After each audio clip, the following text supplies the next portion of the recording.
अस्सलाम वालेकुम, क्या हाल है? ठीक ठाक हैं सब?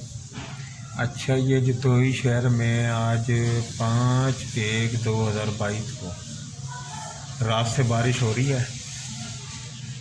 तो थोड़ी थोड़ी बारिश हो रही है, ठीक है।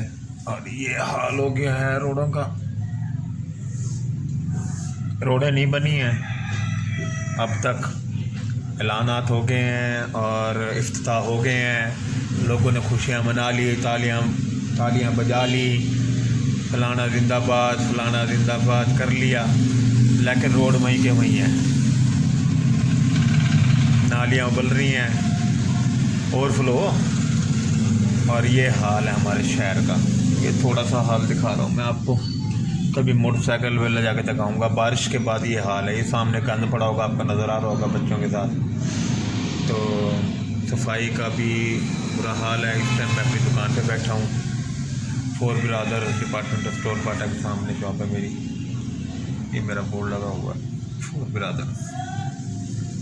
तो ये थोड़ी सी वीडियो बनाई थी, मैंने कहा आप लोगों से भी शेयर करता चलूँ जो तो एक ही हालत।